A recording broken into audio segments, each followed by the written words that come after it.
Good morning and welcome to Qdabra's weekly webinar. This is Patrick, and today I'm happy to introduce Kaoru Okamura, one of our longtime technical PMs and all-around incredible human beings.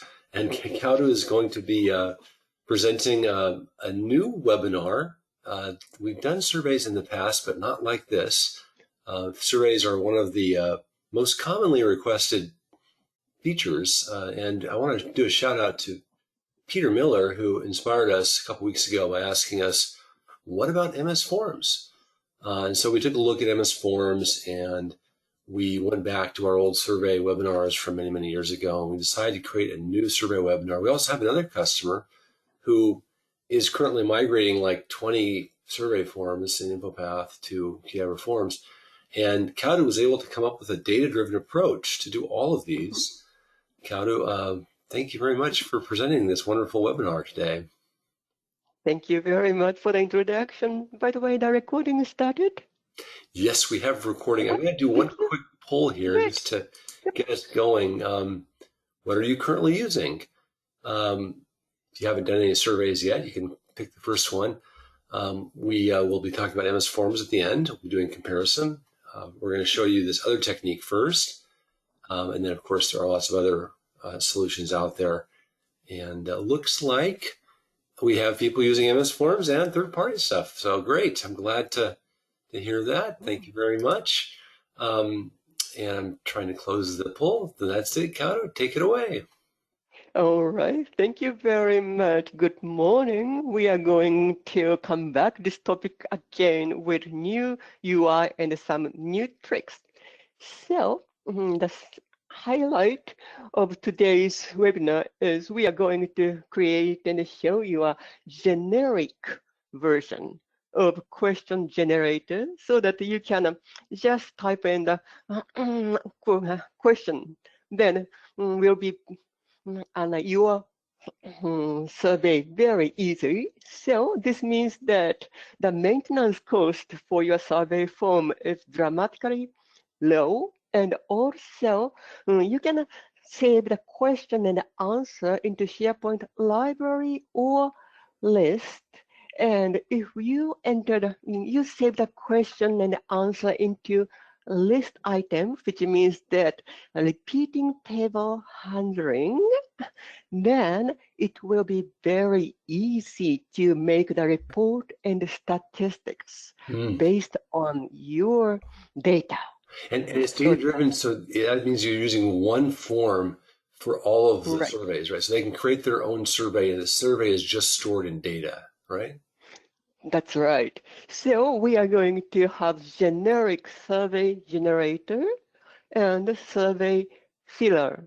And we use generator to prepare what kind of question you are going to have on this survey. And once we create this one, survey filler can look up which kind of survey you are going to do this and store answer in the separate library or list or DBXL or database.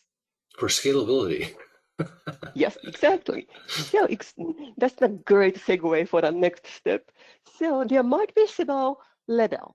So level 1 is with libraries. And yes, this is really easy to deploy. You can just change a few parameters and that's all right. And you can go. But it saves some time. But if you would like to go to the next level, there's a level 2 with SharePoint list. This means that each question or each answer is saved in a different list. So you can handle this for the report or analytics or something. For example, you can easily check how many percentage of the people say yes for this question. And that's important because with Power BI, you can extract that information and present it. And with MS Forms, I think one of the challenges they have is that they just have one report per survey, right? They can't go across surveys, right? Exactly. Yeah, they export Excel for each one. Cool. And you can just extract from the person who said yes or who answered something like that for this one, for the next step or so on. And the level 3 would be the solution with database. And the main merit for the level 3 is scalability, especially if you collect a large number of questions or answers, like more than 5K. And this is the scenario that the customer came to us with their, they had like 20 different surveys, and they had so much data that we decided, and they also did Excel, so that was really nice because we could just move everything into the database to give them that limited storage. But also, I think the query speeds are faster too, even though we probably won't see that with such small data sets. That's right, more than 5K for each form, each survey. All right, so today we are going to show level 1 and 2, and you will get the sample for level 1 and 2 after this webinar. So let's go to the demo first. And the level 1 is based on a library, so it's really easy to implement and deploy. And this is based on a library. You can start, maybe I would show filler first. And if you click the new one, you are going to select what kind of survey you are going to fill, or you can carry this in your parameter. But the survey form itself is very typical, the one you often see in a web form, like some kind of. One of the other things you've got here, Kato, that's really cool is the styling. I mean, even though it's pretty plain for that landing page, you can change the color of these questions and so on to meet the color scheme of your corporation, right? Your organization. Yeah, exactly. So this is just one sample, but you can tweak this with CSS or the form itself. You can add if you need something. And for example, currently what we have is a kind of question itself, not so many style, but text question and product name like forms viewer or yes no question. I mean, you can kind of think of this as even like it doesn't even have to be a survey form. It could be just a regular form that you're using in a data-driven way. But I think the key thing is that it has to be a vertical layout because we're pulling all of the data in. It's hard. You can't lay this stuff out horizontally. That won't work for multiple surveys, right? So it's multiple forms. But if you do have simple forms that have just a few questions, even though you may not be calling them surveys, they would also conform to this style. Yes, if your form can fit in this kind of style, it works for that purpose. And also, you may already notice that there are some level of header with color, so that you can easily group the questions. And some of the question is a little bit offsetted, or it's a kind of layer, so that you can manage the grouping. So this is really a straightforward one, but let's dive in how to create or modify this kind of survey form. Right, let me go back. And now this is the survey generator, and I am going to open the survey form that we just filled in. So this is the generator, and this time I put survey status. Of course, maybe you want to prepare the draft level until you make sure that it's ready to go. And also I set an obsolete status too. And we can add some question like this. All right. And you're using Forms Viewer for both the generator and the filler. Yeah, Forms Viewer. And This is also Forms Viewer, definitely. I see New, interesting I want new hover over a new hover over widget there. I'm yeah, curious about. Yeah. yeah. And also you can indent or change the move on the position or delete the question. That's nice. I like that. But most icon you use is just add. So I can just show add by default and also add a minor feature as a pop-up. And we can add kind of mandatory one. And level can be also up or down. I made it up again and down, down. So I think you can freely arrange this one. If this is And the you may first time add. you've seen those hover over widgets, for those watching, we have done a webinar on how to add your own hover over controls, like Kauda is showing there. And Kauda's customized hers to have those 3 or 4 or 5 options. But you can actually add as many as you want, and we've done those webinars in the past. So just FYI. That's right. This is just CSS based. No JavaScript is required on this. Okay, and also, this sample, I also added this feature of a kind of cloning. In survey, I think you have a kind of version or next year's version or something based on one form. So that may differentiate from Microsoft Form too, so or not. Maybe they also have that feature. I think they But have the copy feature, yeah. they have copy, yeah. Then first, I'm going to ask a new survey ID, which must be unique. So if I say webinar, the same one, this says no, so 10, is that with space or without space? Oh, maybe. Yeah. This survey ID is already used, so maybe I will add something. Then it is cloned, and you can create based on that survey. So this is how generator looks like.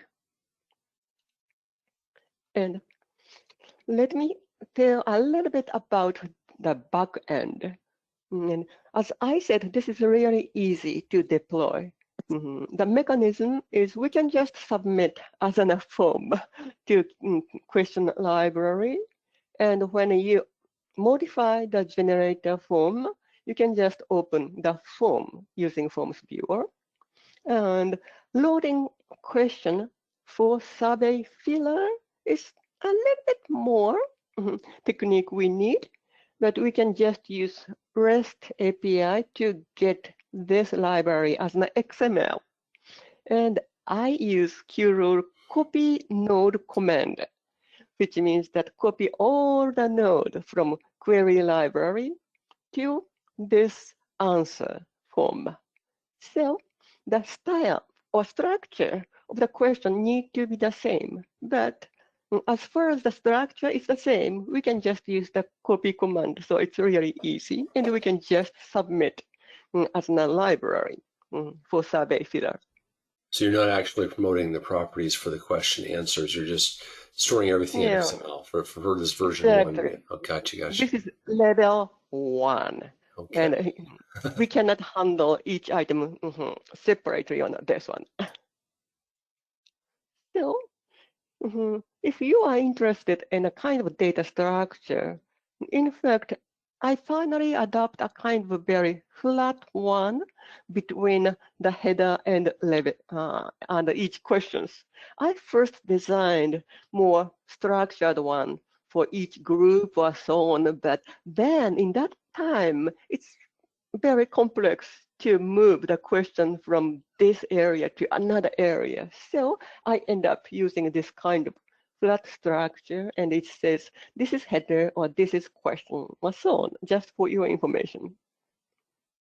And this is a data we stored in. But now let's move to the level 2 with SharePoint list item. Okay, in fact, the demonstration itself is exactly the same. The only difference is the kind of backend. But I can show, okay, this is the question for, we have a question list. We currently have only one question with several question item in list. And if we use survey filler, then all the answer will be stored in list as an answer as a parent and answer item as the child item. So you can use these items for your report and so on. And let me just start with the survey generator, and I also added one new feature on the survey generator and filler for today's demonstration. So the look is also exactly the same, only the backend is different. But I added the drop down, and in many cases, I really want to look up the drop down choice from list or so on. And so this gives more dynamic feature on your list. So how you can do that? So let me add one question with drop down. Then another information is required on specified domain site name.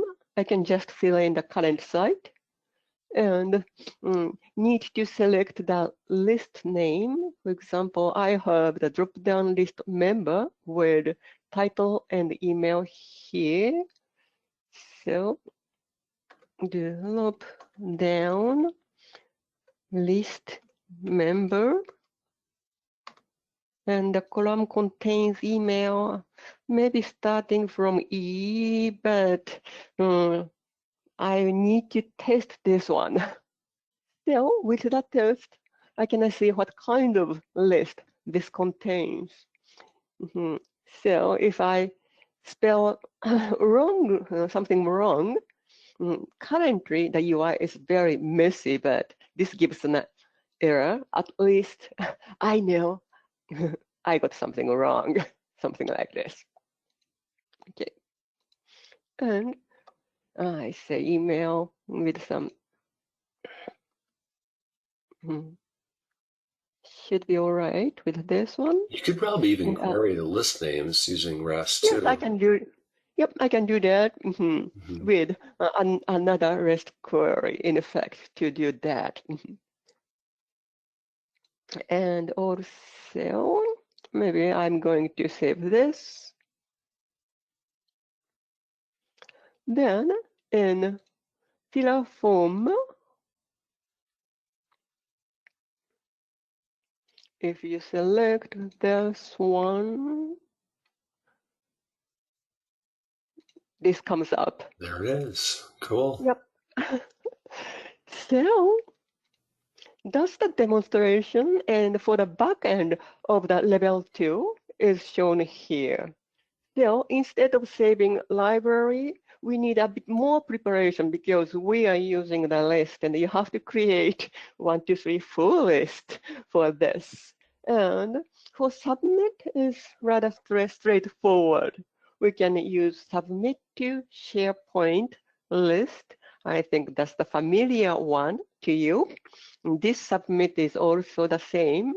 At the same time, we need to load from the list to survey generator for modification or survey filler for setting the question.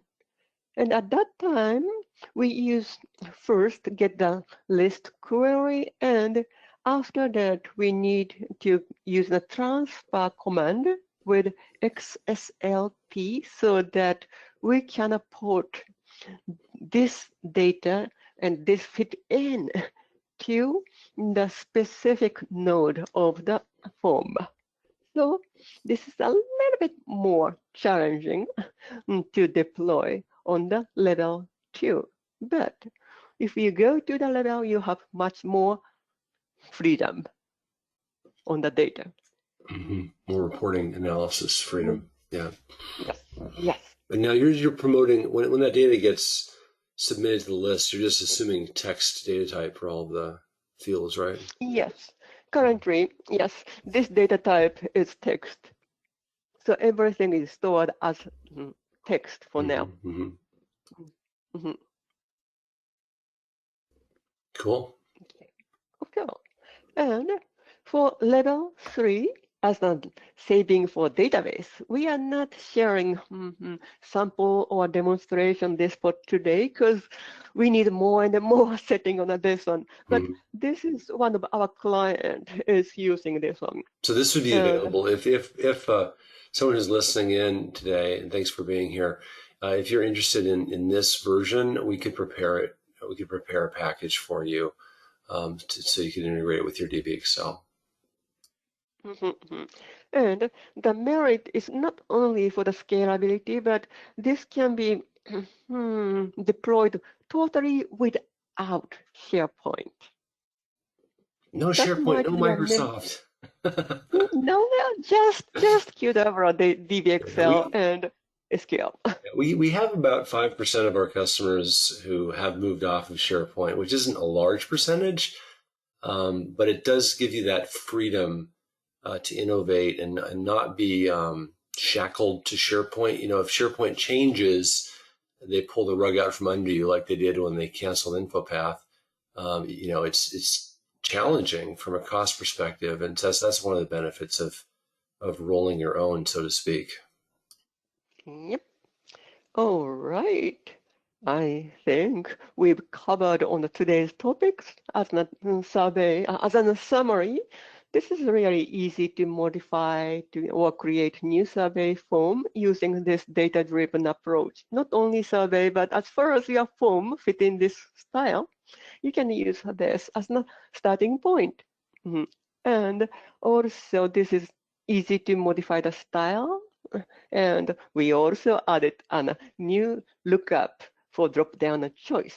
But just for your information, today's sample does not contain the conditional show or hide, even though we can implement this or the Excel version. Lots of possibilities. You could extend it to even do things like rich text, even though that would probably be challenging in the list setting because of the data type. But yeah, if you want to add another question type, we could do that too. Yep.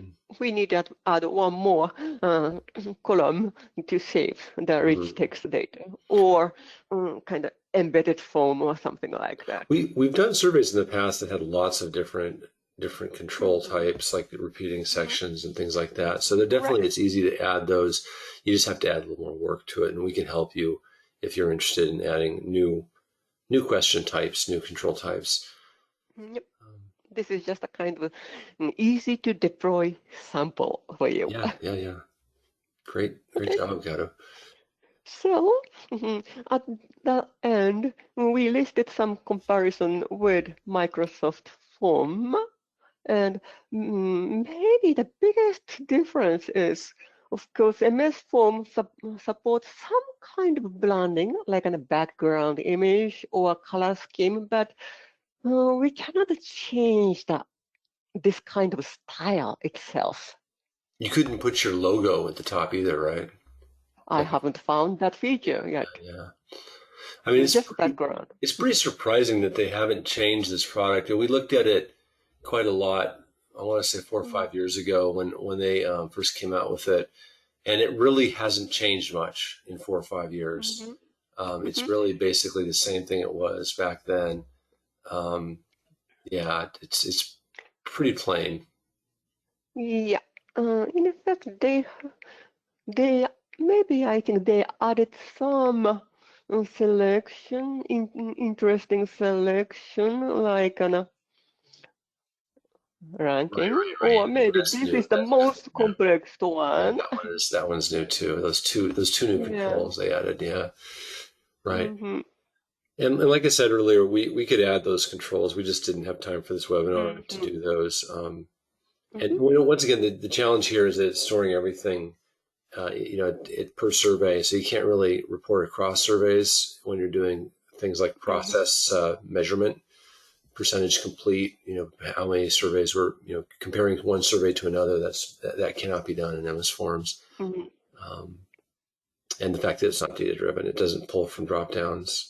So you have to hard code everything into the form. That's right. We cannot dynamically set these option 1, 2, 3. We have to fix this when you create the form. And you have to have SharePoint. All right. Wonderful. Any questions for us? I want to do a shout out again to Peter. Thank you, Peter. I know you joined a little late, but we did give you a little shout out at the beginning too for your inspiration, getting us to look at MS Forms again.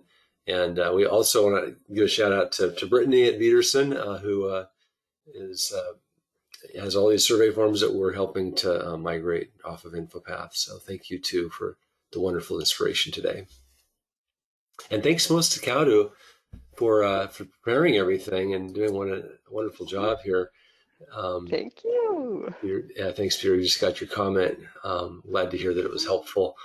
And yep, we'll get the presentation and the samples out, the two forms, the generator and the filler for the. Are we going to send in the list version or the first version, or both? Both level Okay. 1 and 2 we are going to share. And if you want the level 3 DeepExcel, the ultimate scalable option, please don't hesitate to reach out to us. I know there's a few people on the call that have DeepExcel, so awesome.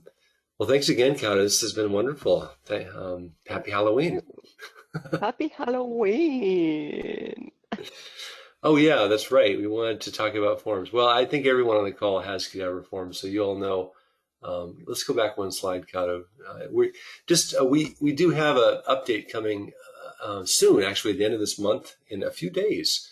Forms Viewer 7.4 is being launched, and we should probably tell you what's in it. But the main thing, what is the main thing? Well, we have some Forms Designer changes, some updates, a few bug fixes for round tripping large forms, and definitely want to get the latest version just for that reason, for Forms Designer updates.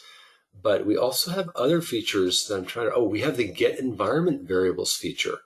And this is a critical feature for simplifying database or data connection migration. So you get a lot of forms that have data connections. We still tell people to use our dynamic data connections XTP, but this new approach of storing things in the server environment variables allows you to dramatically simplify the data connection migration stuff. So you don't even have to add this dynamic data connections XTP. Yeah.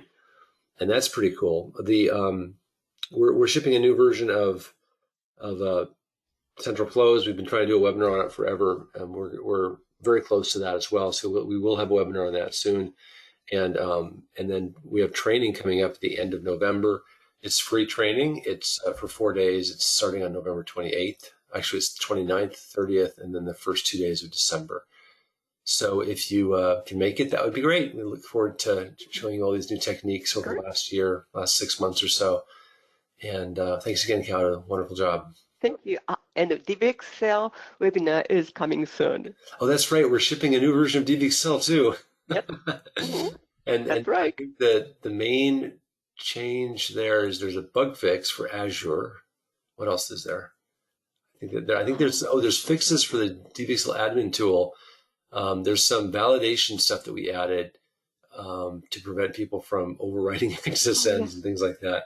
That's right. We'll have a full list of all the little features. This is I think it might be our second release. I think it's the first release this year. We had one release. We're doing one release a year for DeepExcel now, given how mature it is. But that's coming soon, so don't forget, for those of you who have DeepExcel. Good. Thank you. Have a great day, everyone. Thank you for being here. Bye. Goodbye.